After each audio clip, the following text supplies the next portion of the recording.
नमस्कार दोस्तों, daffodil coaching classes के यूट्यूब चैनल पर एक बार पुनः आपका हार्दिक अभिनंदन है। आशा करता हूँ कि इस कोविड-19 की वैश्विक महामारी में आप सारे लोग स्वस्थ होंगे, क्योंकि ये एक वैश्विक और लंबी लड़ाई है। जब तक इसका कोई वैक्सीन विकसित नहीं कर लिया जाता, जब तक इसका कोई निश्चित इलाज नहीं मिल पाता, तब तक के लिए हम सारे लोगों के लिए, चाहे आप इसे बाध्यता माने या इसके लिए एक सलाह के रूप में ले, बस केवल एक ही चीज़ ज़्यादा महत्वपूर्ण है और वो है फिजिकल डिस्टेंसिंग।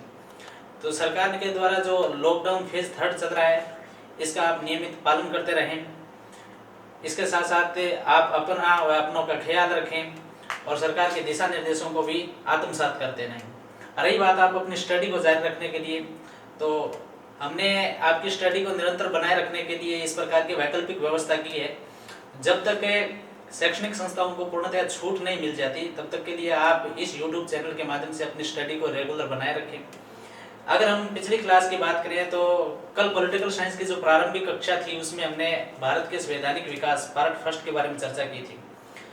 उसके इनिशियल स्टेज के अंदर हमने राज्य क्या होता है, संविधान से संबंधित जो मुख्य इवेंट्स थे उनके बारे में पढ़ा, संप्रभुता क्या होती है, इसके साथ साथ सरकार किसे कहते हैं, इस बारे में चर्चा की। और उसके बाद में इसका जो प्रारंभिक फेज था संवैधानिक विकास का, रेगुलेटिंग एक्ट जो 1773 के अंदर अंग्रेज सरकार के द्वारा, या यूं कहे अंग्रेज सरकार के द्वारा जो नियंत्रित एजेंसी ईस्ट इंडिया कंपनी थी उसके द्वारा लाया गया। आज की इस क्लास में हम इसकी अगली इंसिडेंट या अगली इवेंट्स के बारे में चर्चा करेंगे।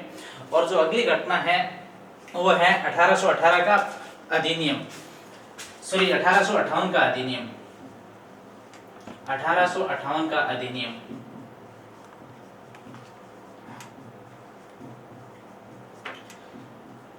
यद्यपि इतिहास के दृष्टिकोण से बात करें तो 1773 के रेगुलेटिंग एक्ट के बाद में भी ये नहीं है कि डायरेक्ट 1858 का अधिनियम पास किया गया था या अंग्रेज सरकार के द्वारा ये अधिनियम लाया गया था।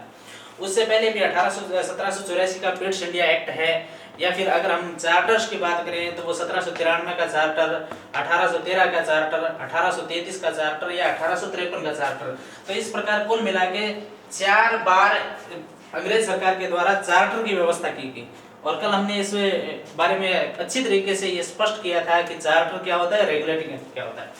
तो 1858 का अधिनियम जो है, उसकी थोड़ी सी पृष्ठभूमि समझने के लिए अपने को 1858 से पहले की जो घटना है जो भारत के अंतर्गत चल रही थी उनके बारे में ध्यान देना होगा।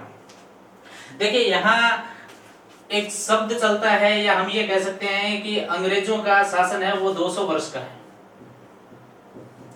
अंग्रेजों ने भारत में 200 साल तक राज किया था। अब अगर इस 200 वर्ष की काउंटिंग करें तो अधिकतर लोग जो हैं वो 1757 प्लासी के युद्ध से लेके और 1947 तक की गणना कर लेते हैं। जो कुल मिला के समय है वो 190 साल के आसपास बैठता है, तो इसे 200 वर्ष कहना ज्यादा उपयुक्त रहता है। लेकिन जहां तक हम अंग्रेज शासन की बात करें तो देखिए, अंग्रेज शासन जो है वो 1858 से प्रारंभ हुआ था। एक बार मैं पुनः स्पष्ट कर देना चाहूंगा, 1773 से लेकर 1858 तक का जो टाइम था वो ईस्ट इंडिया कंपनी के अधीन था। क्या मतलब, वो जो शासन संचालित किया जाता था उसकी जो एजेंसी थी वो ईस्ट इंडिया कंपनी थी। जबकि ताज या वहां की महारानी विक्टोरिया के अधीन जो भारत का शासन गया था वो 1858 के अधिनियम से गया था। तो 1858 से लेकर 1947 तक भारत पर राज डायरेक्ट ब्रिटिश सरकार ने किया था। तो उस दृष्टिकोण से अगर हम देखें तो अंग्रेजी सरकार का जो शासन है वो भारत में केवल और केवल 90 वर्ष होता है, और इसकी जो समय अवधि है वो 1858 से लेके और 1947 भारत की आजादी तक है, क्योंकि इसे हम ताज का शासन भी कहते हैं। और जबकि पहले की जो अवधि है उसमें ईस्ट इंडिया कंपनी प्लस ताज का शासन, इस दोनों को काउंट किया जाता है, ईस्ट इंडिया कंपनी और ताज का शासन। तो मेरे दृष्टिकोण से अंग्रेज सरकार ने भारत में 90 साल तक शासन किया था, जबकि ईस्ट इंडिया कंपनी और अंग्रेज सरकार दोनों का जब संयुक्त शासन की बात की जाए तो वो 200 वर्ष के आसपास, या हम ये कह सकते हैं कि 190 साल तक चलता है। अब अगर हम 1858 के अधिनियम की बात करें तो इससे पहले इसकी जो पृष्ठभूमि में जाए तो वहां उस दौरान जो चलने वाली घटनाएं हैं उनके बारे में हम थोड़ी सी चर्चा करेंगे। देखिए, 1848 1848 से लेके 1854 के बीच में भारत में जो गवर्नर जनरल थे उनका नाम था लॉर्ड डलहौजी। लॉर्ड डलहौजी। और लॉर्ड डलहौजी ने एक पॉलिसी चलाई थी, एक नीति चलाई थी भारत के अंतर्गत, जिसे कहते हैं हड़प नीति।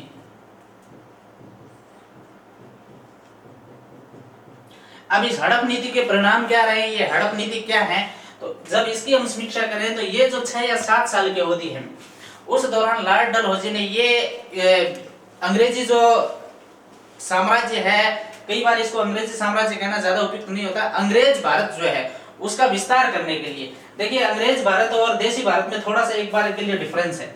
जैसे अगर हम इस पूरे भारत की बात करें तो इसको 2 भागों में डिवाइड किया जा सकता है। पहला जो भारत है वो है अंग्रेज भारत,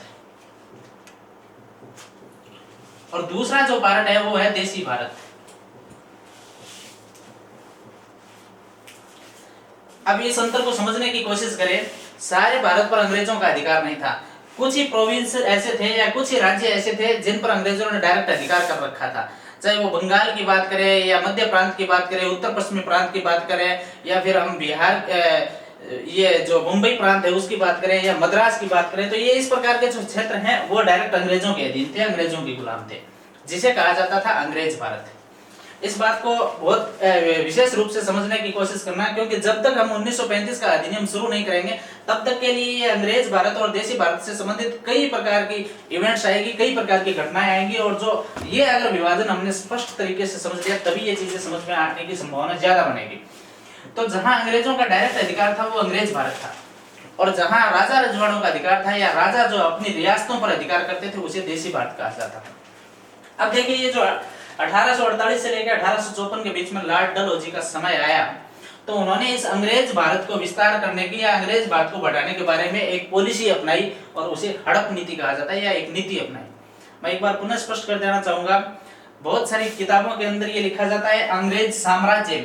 अंग्रेज साम्राज्य ये शब्दावली गलत है, अंग्रेजी साम्राज्य का विस्तार नहीं किया जा रहा था, उनके द्वारा अंग्रेज भारत का विस्तार किया जा रहा था। अब हड़प नीति के अंदर था क्या कि ऐसी रियासत जो राजा है और उसका कोई पुत्र नहीं है, तो उसका कोई पुत्र नहीं, तो हमारे यहाँ परंपरा है कि पुत्र न होने की दशा के अंदर गोद लिया जाता है किसी भी व्यक्ति को, और बाद में उसी को वारिस मान लिया जाता है। जबकि लॉर्ड डलहौजी ने ये क्लियर कर दिया कि जिस किसी राजा के पुत्र नहीं होगा वो गोद लेके अपना राज्य उस गोद लिए हुए दत्तक पुत्र को दे नहीं सकता, या कहने का मतलब जब किसी राजा के पुत्र नहीं होगा तो वहीं उसका साम्राज्य समाप्त हो जाएगा। अब वहीं उसका साम्राज्य समाप्त हो जाएगा, तो इस तरीके से जैसे मान लीजिए ये देसी भारत की एक ये रियासत है और यहाँ के राजा के पुत्र नहीं है। अब जब यहाँ के राजा के पुत्र नहीं है तो वो जो राज्य है वो हड़प नीति के अंतर्गत आ गया, और उस दौरान उस राज्य को या उस रियासत को अंग्रेज भारत में मिला गया। तो इस तरीके से अंग्रेज भारत का विस्तार हो गया। तो ये हड़प नीति थी।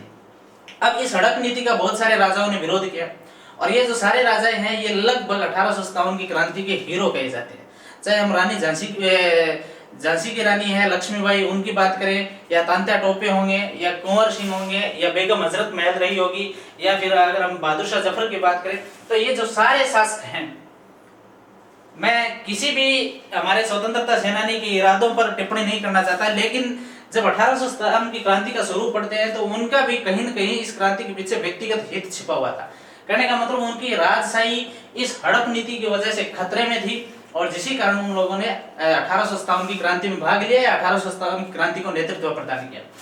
तो जब लॉर्ड डलहौजी की हड़प नीति की वजह से इस तरीके से अंग्रेज भारत का विस्तार हो रहा था, उस चीज को दमन करने के लिए, और 1857 के अंदर भारत में प्रथम स्वतंत्रता संग्राम हुआ, या भारत में क्रांति हुई, प्रथम स्वतंत्रता संग्राम। एक इंटरेस्टिंग पॉइंट इसके पीछे और भी है, ध्यान रखना। देखिए 1857 की क्रांति है, उसको करने के लिए केवल भारत में आतुरता नहीं थी, भारत के लोग नहीं चाहते थे, खुद इंग्लैंड के लोग, खुद ब्रिटेन के जो लोग हैं वो भी चाहते थे कि भारत में क्रांति हो जाए। और इसके पीछे जो कारण था वो स्पष्ट था कि इस समय से पहले भारत में जो व्यापार करने वाली कंपनी थी वो थी ईस्ट इंडिया कंपनी, और ईस्ट इंडिया कंपनी के जो व्यापारी थे वो इतने ज्यादा नीच थे या इतने ज्यादा भ्रष्ट थे कि उन्होंने भारत में व्यापार करने का एकाधिकार प्राप्त कर रखा था। तो वहां के जो इंग्लैंड के दूसरे व्यापारी थे उनको ईर्ष्या होती थी कि किस तरीके से इन लोगों का आधिपत्य खत्म हो, और वो भी एक ऐसे अवसर की ताक में थे जिसकी वजह से ईस्ट इंडिया कंपनी की कार्य पद्धति पर सवाल उठाया जाए। और संयोग से ऐसा हुआ भी, 1857 की क्रांति हुई। जब 1857 की क्रांति हुई तो उसके बाद में अंग्रेज सरकार को यह पता चल गया कि भारतीयों पर यूं ही शासन करना इतना ज्यादा आसान रहा नहीं है। अब भारत के अंदर राष्ट्रवाद की उत्पत्ति हो चुकी है और इसके लिए हमें इनको कुछ छूट देनी पड़ेगी या हमें अपने शासन का पैटर्न बदलना पड़ेगा, प्रारूप बदलना पड़ेगा। और उसी प्रारूप को चेंज करने के लिए उन्होंने वो जो बार बार में चार्टर लेके आ रहे थे या चार्टर अधिनियम लेके आ रहे थे उनको समाप्त करके और उन्होंने 1858 का अधिनियम बनाया, भारत शासन अधिनियम बनाया।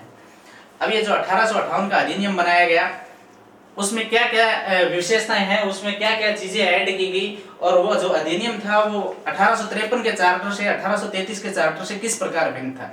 तो ये बहुत ज्यादा महत्वपूर्ण है क्योंकि यहाँ पूरा का पूरा पैटर्न चेंज हो रहा है, प्रारूप चेंज हो रहा है, क्योंकि यहाँ सत्ता जो है वो ईस्ट इंडिया कंपनी से ताज के अधीन आ रही है। अब जब ताज के अधीन आ रही है तो इसमें इसकी जो पद्धति थी, इसकी जो प्रणाली थी उसके अंदर विशेष रूप से परिवर्तन आएंगे, और वो परिवर्तन है इसकी मुख्य विशेषताओं के रूप में पढ़े जाते हैं और कॉम्पिटिटिव एग्जाम में पूछे भी जाते हैं।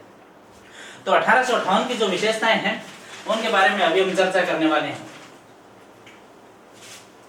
तो 1858 की जो पहली विशेषता थी वो ये थी कि भारत का जो शासन है वो डायरेक्ट महारानी विक्टोरिया के अधीन हो गया, और महारानी विक्टोरिया के अधीन होने की वजह से 1858 के बाद का जो शासन है वो ताज का शासन कहा जाता है। तो इसकी पहली विशेषता के अंतर्गत आता है शासन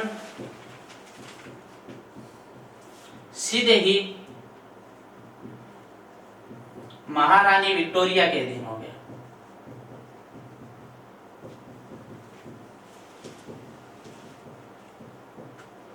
अब महारानी विक्टोरिया के अधीन हो गया तो इस वजह से इसका जो शासन का नाम है उसका नाम भी चेंज हो गया और इसे कहा जाने लगा ताज का शासन। देखिए इसका मतलब ये है कि पहले ईस्ट इंडिया कंपनी जो शासन करती थी और उस पर नियंत्रण जो है वो ये बोर्ड ऑफ डायरेक्टर्स के माध्यम से ब्रिटिश सरकार के द्वारा किया जाता था। अब डायरेक्ट ही शासन है वो किसके द्वारा किया जाएगा, महारानी विक्टोरिया, या हम ये कह सकते हैं ब्रिटिश संसद के माध्यम से शासन किया जाएगा। इसकी जो दूसरी विशेषता है वो सबसे महत्वपूर्ण विशेषता है और ये है इसके अंदर भारत सचिव पद का सर्जन। भारत सचिव पद का सर्जन हो गया। अब भारत सचिव है, कई लोग इसको भारत सचिव कहते हैं, कई लोग इसे भारत मंत्री भी कहा जाता है। इस चीज को थोड़ा सा स्पष्ट कर देता हूं मैं। ये जो भारत सचिव है ये ब्रिटिश काउंसिल ऑफ मिनिस्ट्री या ब्रिटिश मंत्री परिषद का यंग था, ब्रिटिश मंत्री परिषद का।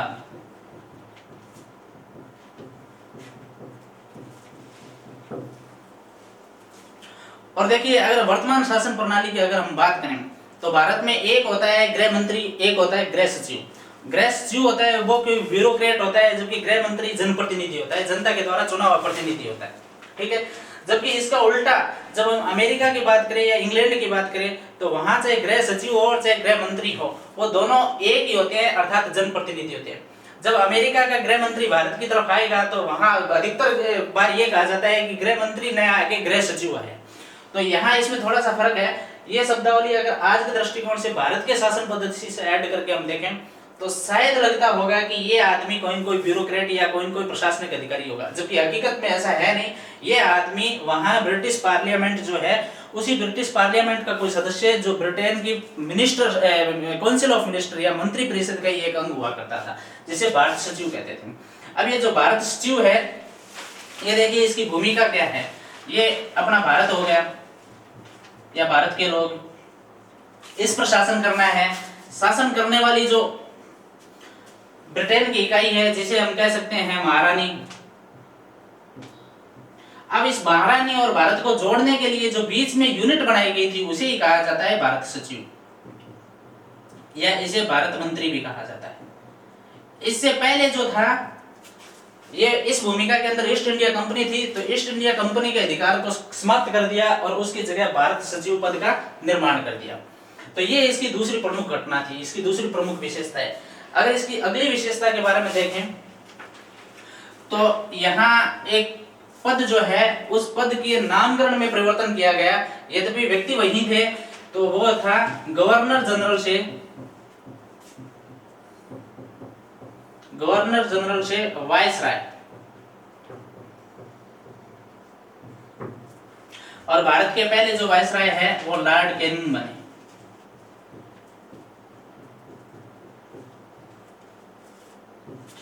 अब ये अंतिम गवर्नर जनरल थे और भारत के पहले वायसराय थे। देखिए गवर्नर जनरल से वायसराय, तो यहाँ वही बात है, अभी देसी भारत और अंग्रेज भारत के बीच में अपने को अंतर पढ़ना पड़ेगा। अगर हम बात करें इस पूरे भारत की, तो देसी भारत के लिए तो ये शब्दावली यूज की जाती थी जिसे वायसराय कहा जाता था, और जो अंग्रेज भारत था, अंग्रेज भारत के लिए वही शब्दावली यूज की जाती थी, और अंग्रेज भारत के लिए उसका नाम गवर्नर जनरल था। और ये जो गवर्नर जनरल पद जो था, या पद का जो व्यक्ति था, वो भारत के अंदर अंग्रेज सरकार का सबसे बड़ा प्रतिनिधि था। यद्यपि अगर हम पावर की बात करें तो सबसे ज्यादा पावर गवर्नर जनरल की तुलना में भारत सचिव के पास थी, लेकिन भारत सचिव जो है वो वहां ब्रिटेन के अंदर उपस्थित होकर कार्य करता था, जबकि गवर्नर जनरल है वो भारत में उसका प्रतिनिधित्व करता था। बहुत सारी किताबें हैं वो ये चीज लिखती है कि गवर्नर जनरल पद को खत्म कर दिया गया। मैं पुनः स्पष्ट कर देना चाहूंगा, गवर्नर जनरल पद को खत्म नहीं किया गया था, इसे वायसराय के रूप में कन्वर्ट किया गया था, और वो जो कन्वर्ट किया गया था वो केवल और केवल देसी भारत या देसी रियासतों के लिए किया गया था। इस घटना से संबंधित इंफॉर्मेशन हमें 1905 के बंगाल विभाजन में मिलती है, क्योंकि बंगाल विभाजन के दौरान बहुत सारी किताबों के अंदर लिखा गया कि ये गवर्नर जनरल लॉर्ड कर्जन के द्वारा बंगाल विभाजन किया गया। अब सुनो, अगर वायसराय पद को गवर्नर जनरल पद को समाप्ति कर दिया गया, तो फिर लॉर्ड कर्जन को गवर्नर जनरल कैसे कहा गया? क्योंकि जो अंग्रेज भारत है वहां उसको गवर्नर जनरल कहा जाता था, जबकि देशी रियासतों के लिए उसका नाम जो है वो वायसराय है। तो इसकी तीसरी जो महत्वपूर्ण विशेषता है वो ये है, गवर्नर जनरल से वायसराय और लॉर्ड कैनिंग इसके प्रथम अंतिम गवर्नर जनरल और प्रथम वायसराय भारत के बनाए गए। चौथी जो इसकी महत्वपूर्ण विशेषता है वो ये थी, board of controller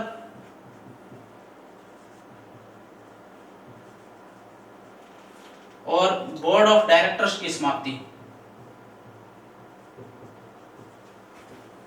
board of controller और बोर्ड ऑफ डायरेक्टर्स की समाप्ति मतलब ये संस्था 1773 के बाद में या पूर्णतः हम गए 1784 के पिट्स इंडिया एक्ट के अंदर अस्तित्व में आई।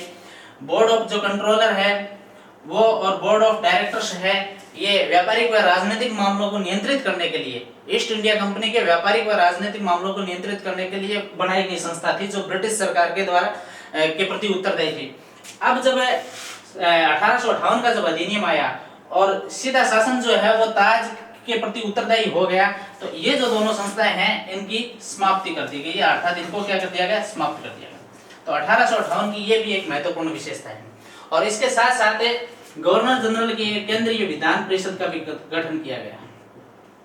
केंद्रीय विधान परिषद, ये केंद्रीय विधान परिषद है जो 1919 के अधिनियम में आके राज्यसभा के रूप में कन्वर्ट हुई, क्योंकि उससे पहले एक सदनीय व्यवस्था थी, बाद में द्विसदनीय व्यवस्था है वो बहुत लेट जाके बनी। लेकिन ये जो उस राज्यसभा की उत्पत्ति का जो स्वरूप है वो 1858 के अधिनियम में आ गया, जिसे केंद्रीय विधान परिषद के नाम से जाना जाता है। तो इस तरीके से 1858 के अधिनियम की ये मुख्य विशेषताएं थी। अब 1858 का अधिनियम आया, 1858 का अधिनियम आने के बाद में जो क्रांति से उत्पन्न सिचुएशन थी उनको नियंत्रित कर लिया गया, लेकिन फिर धीरे धीरे भारत में शिक्षा का प्रसार हुआ और एक वर्ष आया 1885, और उस 1885 के अंदर सेफ्टी वॉल के तौर पर कांग्रेस की स्थापना की गई। अब कांग्रेस की स्थापना है वो किसी अंग्रेज अधिकारी के द्वारा ही की गई, ये विचार वास्तव में अंग्रेज अधिकारी का था। तो उस संस्था ने, अगर हम बात करें 1885 से लेके और 1905 यानी 20 वर्ष तक एक उदारवादी दल के तौर पर काम किया। जैसे मान लीजिए अगर अंग्रेजों से भारत के नागरिकों को कोई भी शिकायत होती तो ये संस्था जाती, उनको एप्लीकेशन दे देती। अब एप्लीकेशन देने के बाद में आगे क्या करना है ये सारा का सारा अंग्रेज सरकार पर निर्भर था। कहने का मतलब है वो एक बार के लिए हमारी शिकायतें क्या हैं उनसे उस सरकार को अवगत करवा देती, इसका निराकरण क्या होगा और हम इसके लिए क्या डिमांड कर रहे हैं इसके बारे में वो अपनी जबान नहीं खोलती थी। तो ये कांग्रेस का स्वरूप है वो 20 वर्ष तक चला, और 20 वर्ष तक चलने के बाद में सिचुएशन ऐसी उत्पन्न हो गई देश के अंदर, कई सारी इवेंट्स ऐसी घटित हुई जिसकी वजह से और 1909 का अधिनियम लेके आना पड़ा। तो 1858 के अधिनियम के बाद में कई सारे 1861 का अधिनियम भी है, या फिर अगर हम बात करें, इसके बाद में भी 2-4 सुधार किए गए, लेकिन वो इतने ज्यादा पॉलिटिकल दृष्टिकोण से इंपॉर्टेंट नहीं है। उनमें विकेंद्रीकरण, जो पहले केंद्रीयकरण कर दिया गया था, उसमें विकेंद्रीकरण की नीतियों को पुनः लागू किया गया। या फिर हम 1892 के अंदर बात करें तो भारतीय लोगों को सीमित मात्रा के अंदर मतदान के भी अधिकार दिए गए। तो ये सारी घटनाएं हुई। और उसके बाद में 1909 का अधिनियम आया। तो संविधान के विकास के अगली महत्वपूर्ण घटना के तौर पर हम अभी चर्चा करेंगे 1909 के अधिनियम की। अब 1909 के अधिनियम को कई नामों से जाना जाता है। उसे मार्लेमेंटो सुधार अधिनियम भी कहा जाता है। अब ये मार्लेमेंटो सुधार अधिनियम है, वह उस दौरान भारत पर जो शासन करने वाले 2 मुख्य अंग्रेज अधिकारी थे, उनके नाम पर उसका मार्लेमेंटो सुधार अधिनियम पड़ा, जबकि वो ज्यादातर 1909 के अधिनियम के नाम से ही फेमस है। तो अगला जो है वो है 1909 का अधिनियम।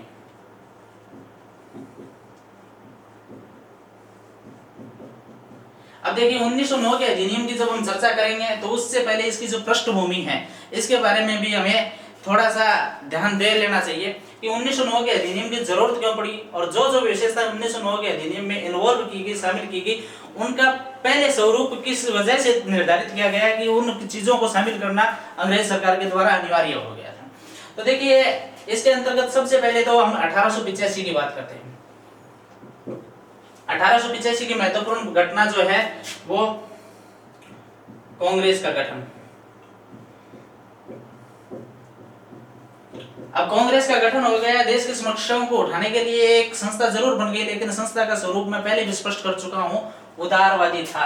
अर्थात ये संस्था केवल भारत की जो समस्या है उन समस्याओं से अंग्रेज सरकार को अवगत करवा देती, विरोध नहीं करती कि उन समस्याओं का निराकरण अंग्रेज सरकार क्यों नहीं कर रही। अब जब ये टाइम चलता रहा 20 वर्ष तक, उसके बाद में आया 1905 का वक्त, और 1905 के दौरान जो है वो एक बहुत महत्वपूर्ण घटना घटी जिसे बंगाल विभाजन कहा जाता है।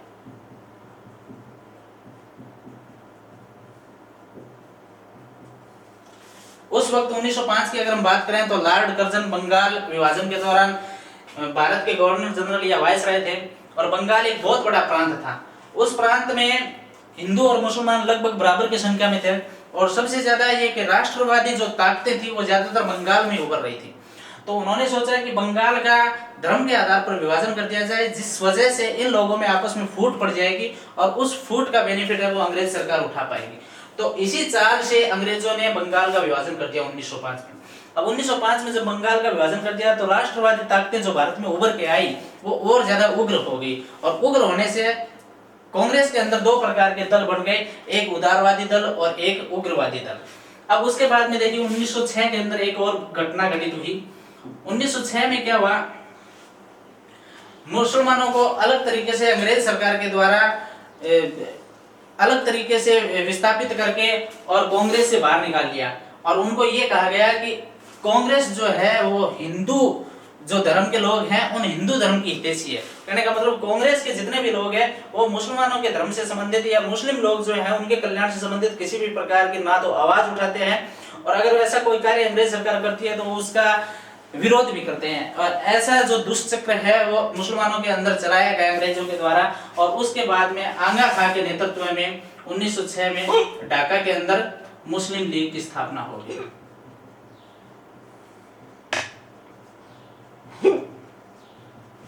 अब 1906 में मुस्लिम लीग की स्थापना हो गई, और उसके बाद में आया 1907। 1907 के अंदर कांग्रेस का सूरत अधिवेशन, और उस सूरत अधिवेशन के अंदर कांग्रेस 2 टुकड़ों में बट गई, या कांग्रेस की टूट हो गई। एक इसका उदारवादी दल था और एक इसका उग्रवादी दल था। कांग्रेस 2 विचारधारा के अंदर डिवाइड हो गई। अब देखिए मुसलमानों के लिए अलग से मुस्लिम लीग स्थापित हो गई, कांग्रेस में भी 2 धड़े हो गए। तो इस तरीके से देश को जो एकजुट होकर आवाज उठाई जानी चाहिए थी उसकी जगह अब 3-3 ग्रुप बन गए, और ये जो 3-3 ग्रुप हैं इनके कुछ व्यक्तिगत भी हित होते थे, जिस कारण इन्होंने देश की आजादी के लिए आवाज न उठा के और अपने व्यक्तिगत स्वार्थों को पूरा करने के लिए आवाज उठाना प्रारंभ कर दी। और इस चीज का सबसे ज्यादा बेनिफिट उठाया अंग्रेज सरकार ने, जिसे हम फूट डालो राज करो की पॉलिसी के माध्यम से निपटते हैं। अब यही कार्य हुआ। इतना सारा कुछ होने के बाद 1909 का अधिनियम पास किया गया, जिसे मार्लेमेंटो सुधार अधिनियम कहते हैं। अब अगर हम बात करें इसकी मार्ले मिंटो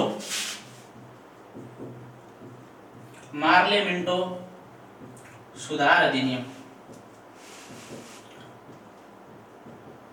तो अगर मार्ले मिंटो सुधार अधिनियम के नामकरण की पृष्ठभूमि में हम जाए तो इसका नाम इस वजह से पड़ा कि मार्ले नामक एक व्यक्ति था जो भारत सचिव था या भारत मंत्री, जो ब्रिटिश पार्लियामेंट के अंदर भारत के शासन के प्रति उत्तरदायी था, भारत सचिव।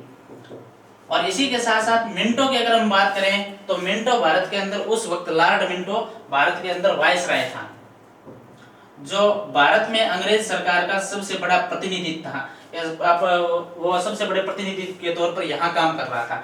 तो ये वायसराय था और ये भारत सचिव था, और इन दोनों के नाम पर ही इस अधिनियम का नाम मार्ले मिंटो सुधार अधिनियम पड़ा। अब मार्ले मिंटो सुधार अधिनियम जो है वो हम ये कह सकते हैं कि आज का जो स्वरूप हम देखते हैं भारत और पाकिस्तान, वो मार्ले मिंटो सुधार अधिनियम के दौरान ही इसके बीज बो दिए गए थे। और उससे संबंधित प्रसिद्ध कथन, अब मैं नाग के दांत बो रहे हैं जिसकी फसल बड़ी कड़वी होगी, हम बहुत सारी किताबों के अंदर पढ़ते भी हैं, चाहे वो इतिहास के दृष्टिकोण से कोई बुक लिखी गई हो या फिर पॉलिटिकल साइंस के लिहाज से लिखी गई हो। तो जब हम 1909 के अधिनियम की बात करते हैं तो इसकी जो महत्वपूर्ण विशेषताएं हैं, अब इसकी जो विशेषताएं हैं उसके अंतर्गत देखिए, सबसे बड़ी इसकी विशेषता है, या हम कह सकते हैं कि इसकी सबसे बड़ी इवेंट्स जो है वो है सांप्रदायिक निर्वाचन मंडल। पहली विशेषता इसकी सांप्रदायिक निर्वाचन मंडल।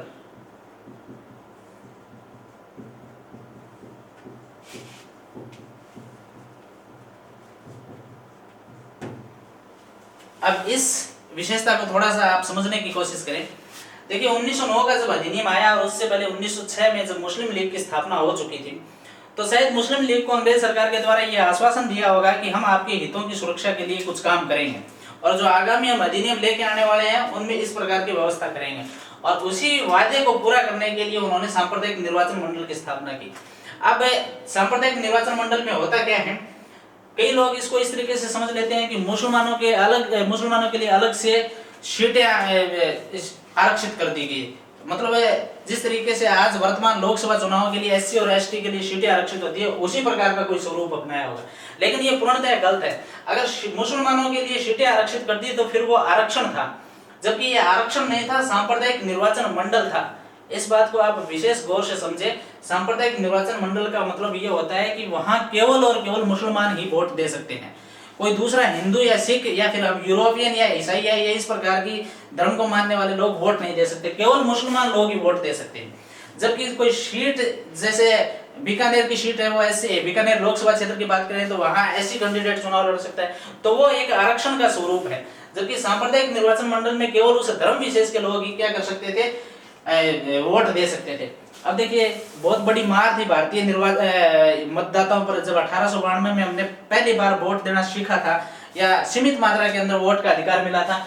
उसी के तुरंत बाद 1909 के अधिनियम में इस प्रकार की एक हम कह सकते हैं खराब पद्धति है या मतदान की एक जो बुरी पद्धति है उसका विकास कर दिया गया। और इसका विकास किया उसी दौरान मार्ले ने मिंटो को पत्र में लिखा था कि हम नाग के दांत बो रहे हैं जिसकी फसल बड़ी कड़वी होगी, अर्थात हम ये जो हिंदू और मुसलमानों के बीच में एक खाई उत्पन्न कर रहे हैं और हो सकता है कि इसका परिणाम है बहुत भयंकर निकले। और वास्तव में 1947 के अंदर हमने देखा निकला ही कि जो अखंड भारत था वो 2 देशों में टूट गया और भारत व पाकिस्तान अलग अलग नाम के 2 राष्ट्र बने। तो इसकी पहली विशेषता सांप्रदायिक निर्वाचन मंडल थी। इसकी जो दूसरी विशेषता थी वो ये थी केंद्रीय विधान परिषद। विधान परिषद में सदस्यों की बढ़ोतरी। केंद्रीय विधान परिषद में सदस्य, अब पहले जो 16 सदस्य होते थे, 16 सदस्यों से इनकी संख्या है वो 60 कर दी गई, अर्थात 60 हो गए। तो केंद्रीय विधान परिषद में सदस्यों की संख्या है वो बढ़ गई। इसके अंदर सरकारी और गैर सरकारी सदस्य थे। गैर सरकारी सदस्यों का गवर्नर जनरल के माध्यम से मनोनयन किया जाता है। इसके बाद में इसकी जो तीसरी महत्वपूर्ण विशेषता है वो ये है कि ये जो सांप्रदायिक निर्वाचन मंडल तैयार कर दिया मुसलमानों के लिए, और दूसरा केंद्रीय विधान परिषद में सदस्य है उनकी संख्या को बढ़ा दिया। अब जब केंद्रीय विधान परिषद में सदस्यों की संख्या को बढ़ा दिया तो इन सदस्यों को कुछ अधिकार भी दिए गए। तो हम सदस्यों को अधिकार प्रदान किए गए। अब अधिकार प्रदान किए गए उसमें वोटिंग राइट नहीं था। केवल वो बहस के अंदर क्या ले सकते थे, भाग ले सकते थे, या बजट पर वो बोल सकते थे, अपनी प्रतिक्रिया दे सकते थे, लेकिन मतदान जब होता था उन सदस्यों को मतदान में भाग लेने का अधिकार नहीं था। तो हम ये कह सकते हैं कि एक सीमित अधिकार दिया गया, यद्यपि अधिकार दिए जाने की प्रक्रिया को शुरुआत के अंदर खोल दिया गया। तो 1909 के अधिनियम के अंदर ये महत्वपूर्ण विशेषता है। सांप्रदायिक निर्वाचन मंडल का विकास किया गया, केंद्रीय विधान परिषद में सदस्यों की संख्या बढ़ी और सदस्यों को अधिकार प्रदान किए गए। अब ये जो अधिकार प्रदान किए गए ये किस पर, बजट पर बोलने या बहस करने का अधिकार दिया गया। तो इस तरीके से 1909 के अधिनियम की सबसे महत्वपूर्ण जो विशेषता है वह सांप्रदायिक निर्वाचन मंडल, अर्थात हम ये कह सकते हैं आरक्षण नहीं था, ये एक प्रकार से अंग्रेजों की ओछी राजनीति थी, जिन्होंने अपने शासन को लंबे समय तक भारत में चलाने के लिए एक मार्ग प्रशस्त किया था, एक मार्ग तय किया था। या हम ये कह सकते हैं कि उनकी एक क्रूर नीति थी जो फूट डालो राज करो की नीति पर आधारित थी, और भारत में अंग्रेज हिंदू और मुसलमानों के बीच में एक गैप पैदा करने के लिए इस प्रकार की व्यवस्था की गई थी। अब 1909 का अधिनियम जब आ गया, आने के बाद में इसने अपना कार्य करना प्रारंभ कर दिया, तो उसके बाद में जब हम 1910 के बाद में जाते हैं तो कई प्रकार की घटनाएं, उग्रवादी है वो अलग तरीके से हिंसक घटनाओं के अंदर शामिल हो गए। देश के साथ साथ उन्होंने विदेशों के अंदर भी अपनी जो आतंक की गतिविधियां हम कह सकते हैं, उग्रवादी गतिविधियां है वो शुरू कर दी अंग्रेज सरकार के खिलाफ, और इसके साथ देश में भी कई सारी घटनाएं हुई। और उसके बाद में 10 साल बाद में एक नया अधिनियम आया जिसे 1919 का अधिनियम कहते हैं। अब 1919 का अधिनियम है, उसका भी एक दूसरा नाम है जिसे मॉन्टेग्यू चेम्सफोर्ड सुधार अधिनियम भी कहा जाता है। तो जब हम 1919 का अधिनियम पढ़ते हैं, उससे पहले 1919 के अधिनियम की पृष्ठभूमि क्या थी, या 1919 के अधिनियम में जो चीजें शामिल की गई उनके पीछे क्या कारण थे, उनके बारे में हम समीक्षा करेंगे। 1919 का अधिनियम या मॉन्टेग्यू चेम्सफोर्ड सुधार अधिनियम।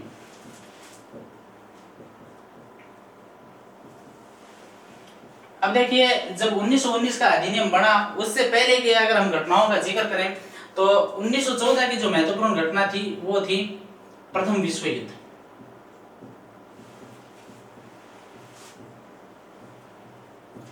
अब प्रथम विश्व युद्ध की बात अगर हम करें वैश्विक इतिहास के अंदर, तो डायरेक्ट रूप से ब्रिटेन ने प्रथम विश्व युद्ध के अंदर भाग नहीं लिया था, या हम ये कह सकते हैं कि वो ऐसी शक्ति भी नहीं थी कि किसी पक्ष की तरफ से वो लड़ाई को प्रारंभ करे। लेकिन बाद में उसने ये दुष्चक्र चलाया भारत के अंदर कि देखिए ब्रिटेन का इससे कोई लेना देना नहीं है, लेकिन ब्रिटेन है वो लोकतंत्र की ताकतों को सुरक्षित रखने के लिए लड़ रहा है, कि जो दूसरे राष्ट्र है वो लोकतंत्र पर दावा बोल रहे हैं, इसलिए हम इस युद्ध में भाग ले रहे हैं। वो इस वजह से भाग ले रहे हैं कि अपना जो आगामी डेमोक्रेसी है वो स्वतंत्र रहे। अब भारत के लोग लोकतंत्र के लिए आंदोलन कर ही रहे थे, और इस वक्त राजनीति के अंदर गांधी युग भी प्रारंभ हो गया था। अब गांधी युग प्रारंभ हो गया तो राजनीति, भारत के स्वतंत्रता संग्राम की जो डोर है वो गांधी जी के हाथ में आ गई, और गांधी जी ने अंग्रेजों की इस कुटिल चाल पर भरोसा कर लिया कि अंग्रेज लोग हैं वो लोकतंत्र के लिए लड़ रहे हैं।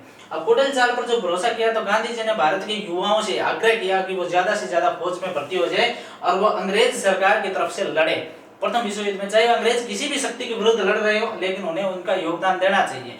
इसी कारण गांधी जी के कहने पर बहुत सारे युवा फौज में भर्ती हो गए, और हम वैश्विक इतिहास भारत के आधुनिक इतिहास में पढ़ते हैं गांधी को भर्ती कराने वाला एजेंट या भर्ती सार्जेंट भी कहा जाता है, क्योंकि गांधी जी ने बहुत सारे लोगों को फौज में भर्ती करवाया और प्रथम विश्व युद्ध में भाग लेने के लिए प्रेरित किया। और इसी पे आगे चल के गांधी जी को केसर ए हिंद की उपाधि भी दी गई। अब इसके बाद में प्रथम विश्व युद्ध के साथ साथ अगर हम बात करें 1916, तो 1916 का लखनऊ अधिवेशन, कांग्रेस का लखनऊ अधिवेशन। अब देखिए ये भी एक बहुत बड़ा टर्निंग पॉइंट था भारतीय राजनीति के अंदर या भारतीय स्वतंत्रता संग्राम में, कि कांग्रेस का जब लखनऊ अधिवेशन हुआ उस दौरान 1907 के सूरत अधिवेशन में कांग्रेस के जो दो टुकड़े हो गए थे, अर्थात कांग्रेस उग्रवादी और उदारवादी विचारधारा में विभक्त हो गई थी, वो पुनः एक हो गई, या कांग्रेस का पुनः मिलन, कांग्रेस का पुनः मिलन हो गया। अब कांग्रेस का पुनः मिलन हो गया तो कांग्रेस है वो समग्र मतलब एकजुट हो गए और अपनी जो डिमांड है उनको उठाने के लिए एक अच्छा संगठन तैयार हो गया। और इसके साथ साथ 1916 के अंदर तिलक और एनी बेसेंट ने भारत के अंदर एक आंदोलन चलाया जिसे होम रूल आंदोलन कहा जाता है। Home rule. अब होम रूल अगर एक साथ पढ़ते हैं तो इसमें थोड़ा सा अटपटा लगता है, लेकिन इसको अलग अलग पढ़ने और इसके जो शाब्दिक अर्थ लेने पर स्पष्ट होता है। होम का मतलब घर और रूल का मतलब नियम, अर्थात हम अपने घर में हमारे नियम चलाएंगे।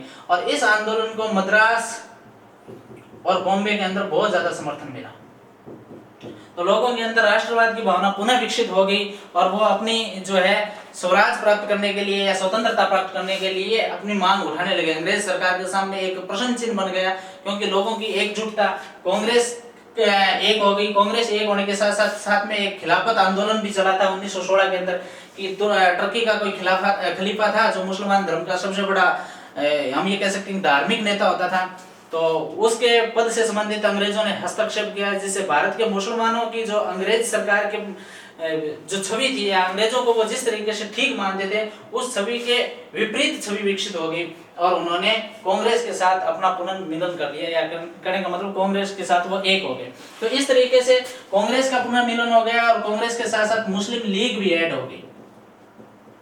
मुस्लिम लीग, और मुस्लिम लीग जुड़ गई तो इन्होंने भारत की आजादी के लिए प्रखर तरीके से आवाज उठाना प्रारंभ कर दिया। और 1918 के अंदर जब प्रथम विश्व युद्ध खत्म हो गया 1918 में, तो 1918 प्रथम विश्व युद्ध खत्म होने के बाद में अंग्रेज सरकार अपने वायदे से मुकर गई। भारत के लोगों को जो स्वतंत्रता देने का वादा उसने किया था उस वादे को उन्होंने झुठला दिया। अब झुठला दिया तो गांधी जी जैसे लोगों को इस चीज से गहरी चोट पहुंची और उन्होंने 1919 के अधिनियम का इंतजार किया कि इस अधिनियम में शायद स्वतंत्रता से संबंधित कुछ प्रावधान किए जाए, लेकिन ऐसा मिला नहीं। यद्यपि उसमें कुछ 1909 के अधिनियम की तुलना में कुछ कार्य ठीक किए गए, लेकिन कुछ कार्य हैं वो ज्यादा जटिल कर दिए गए।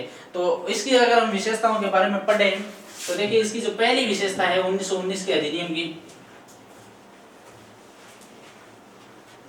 1919 के अधिनियम की पहली विशेषता है वो ये थी उदारवादी शासन।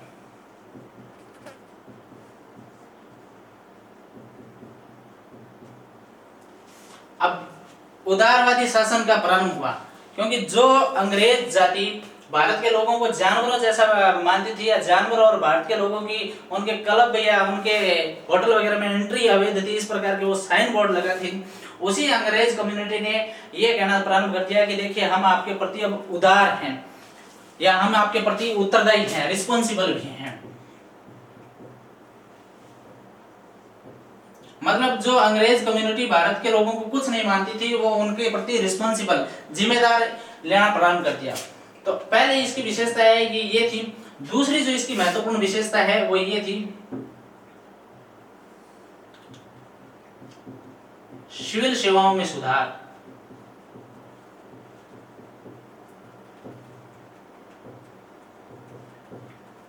अब सिविल सेवाओं में अगर रिफॉर्म की बात करें, सुधार की बात करें, तो ये काम 1833 में प्रारंभ हो गया था। 1833 में ये बोर्ड ऑफ डायरेक्टर्स ने इसका विरोध किया, तो 1853 में मैकाले समिति बनी एक, और उस मैकाले समिति के अंदर भारतीयों को सिविल सेवाओं में अधिकार मिल गया। लेकिन उनका जो अधिकार मिल गया था उसमें देखिए अधिकार जरूर दे दिया, लेकिन दुविधा बहुत खतरनाक थी, या हम कह सकते हैं कि उनकी पॉलिसी इतनी ज्यादा खतरनाक थी कि जिसकी वजह से भारतीयों को डायरेक्ट इन सेवाओं के अंदर नियुक्ति नहीं मिलती थी, वो केवल कलरक बन के रह जाते थे। पहली इसकी समस्या क्या थी? पहली थी न्यूनतम आयु अधिकतम आयु सीमा। अधिकतम आयु सीमा केवल और केवल 21 वर्ष तय थे। अब जब आज से 150 या 200 साल पहले की अगर हम बात करें तो 21 वर्ष की आयु में कोई व्यक्ति कैसे कलेक्टर या डिप्टी कलेक्टर या फिर हम कह सकते हैं कि ये एसपी बन सकता है, और वो भी उस दौरान जब भारत में शिक्षा का विस्तार इतना था ही नहीं था। उसके साथ साथ दूसरा जो काम था वो लंदन में परीक्षाओं का आयोजन।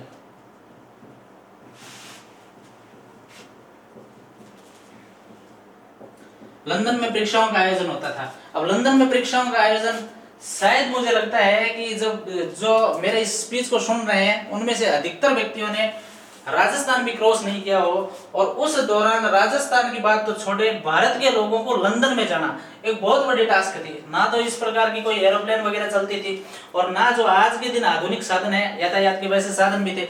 पानी के जहाज के माध्यम से जाना पड़ता था, बहुत ज्यादा महंगा भी था, और महंगा होने के साथ साथ उसमें बहुत ज्यादा समय भी लगता था, और अनसर्टेनिटी थी, किसी प्रकार की निश्चितता भी नहीं थी। तो बार बार में भारतीयों ने आवाज उठाई कि ये जो परीक्षा है ये भारत के अंदर ही संपादित करवाई जाए। और तीसरी, लोक सेवा आयोग का गठन।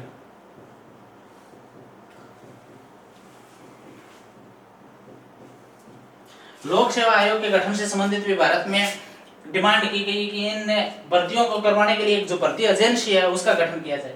अब लोक सेवा, इसमें यूपीएससी या फिर सीपीएससी या फिर आरपीएससी इस प्रकार की कोई संस्था नहीं थी, वो यूनियन थी या संघ थी या फेडरल थी। केवल लोक सेवा आयोग की स्थापना से संबंधित डिमांड उठाई गई।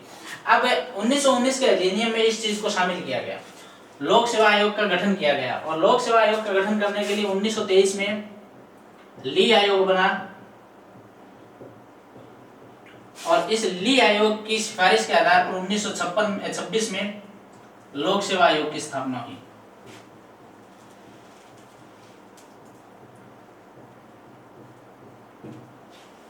तो 1919 के अधिनियम की जो दूसरी महत्वपूर्ण विशेषता थी वो ये थी कि 1923 का ली आयोग, अब यद्यपि इसकी जो पृष्ठभूमि है या उसका जो आधार है 1919 के अधिनियम में तय हो गया था कि हम सिविल सेवाओं की भर्ती परीक्षा के सुधार से संबंधित उसके रिफॉर्म की कड़ी के अंदर ये इस प्रकार का एक इवेंट्स लेने वाले हैं या लोक सेवाओं की स्थापना करने वाले हैं। और लोक सेवा की स्थापना है 1926 में। पॉलिटी के व्यू से एक प्रश्न बहुत ज्यादा महत्वपूर्ण है, ली आयोग का संबंध किससे था, ली आयोग की स्थापना कब की गई, लोक सेवा आयोग की स्थापना कब की गई, और लोक सेवा आयोग के गठन का प्रावधान कौन से अधिनियम में हुआ। तो इस दृष्टिकोण से कई प्रकार के इवेंट्स, 1926 अलग घटना है, 1923 अलग घटना है, 1919 अलग घटना से संबंधित है। तो इस बारे में आप कृपया ध्यान रखें।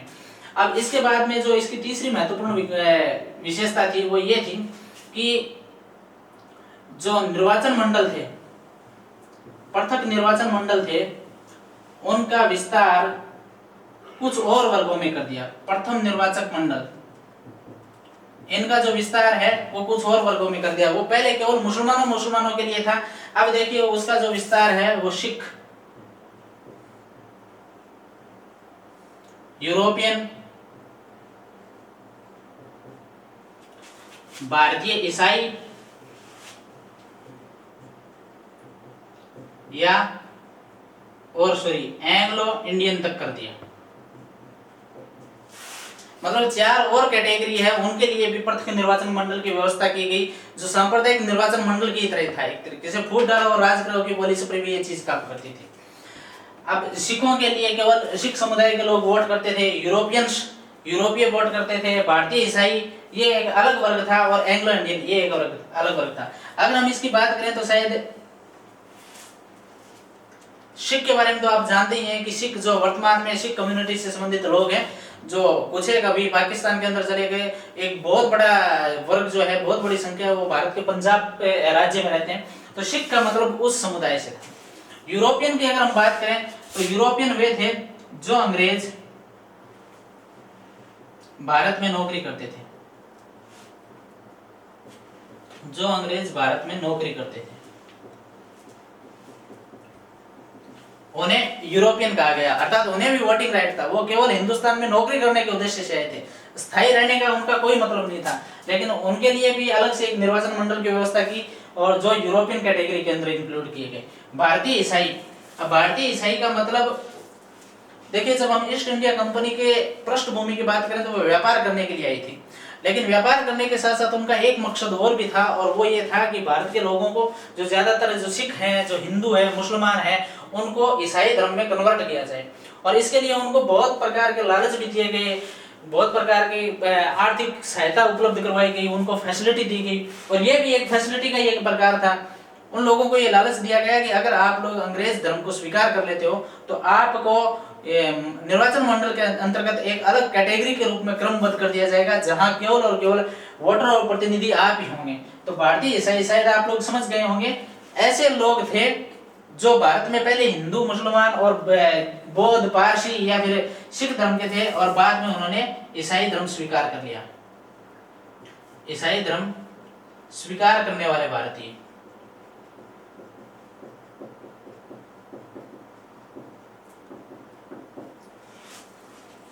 और तीसरा या अंतिम जो वर्ग था वो था एंग्लो इंडियन। अब एंग्लो इंडियन के बारे में अगर हम पढ़ें तो ये शब्द अपने भारत के संविधान में भी चलता है कि लोकसभा के अंदर 2 एंग्लो इंडियन सदस्यों को राष्ट्रपति के द्वारा मनोनीत करने की परंपरा रही है। अनुच्छेद 331 के साथ 331 के अंतर्गत ऐसा प्रावधान किया गया है। अगर एंग्लो इंडियन की आप परिभाषा पढ़ें तो भारत के संविधान के अनुच्छेद 366 में भी मिलती है। तो एंग्लो इंडियन के लिए ये है कि माँ अनिवार्य रूप से भारतीय होगी, अर्थात एंग्लो इंडियन उसे कहा जाएगा कि उस व्यक्ति की माता जो है वो अनिवार्य रूप से भारत की होगी और उसके पिता या दादा में से कोई अंग्रेज होगा और उनसे जो संतान उत्पन्न होगी उसी संतान को एंग्लो इंडियन कहा जाएगा। और इन एंग्लो इंडियन के लिए भी अलग से एक निर्वाचन मंडल की व्यवस्था की गई। ये 1919 के अधिनियम का एक अन्य महत्वपूर्ण विशेषता के रूप में इसको माना जाता है। ये अन्य महत्वपूर्ण विशेषता थी। अगर हम अगली विशेषता की बात करें तो वो था नरेंद्र मंडल का गठन। जब आप हिंदी भाषा के अंदर राजा का पर्यायवाची पढ़ोगे तो उस दौरान आपको नरेंद्र शब्द भी मिलेगा, अर्थात राजा को नरेंद्र ही कहा जाता है। और नरेंद्र, अब ये जो चीजें हैं, देखिए मैंने इस क्लास के प्रारंभ में स्पष्ट किया था कि ये जो प्रावधान है, चाहे वो 1919 का प्रावधान अधिनियम होगा, 1909 का अधिनियम होगा या फिर 1858 का अधिनियम होगा, ये केवल और केवल अंग्रेज भारत के लिए था। अंग्रेज भारत के लिए, देशी रियासतों को इनसे कोई लेना देना नहीं था। देशी जो भारत था वो रियासतों के अंदर कन्वर्ट था और वहां का शासक होता था, वहां का जो राजा होता था, उसके द्वारा नियम या कानून चलते थे।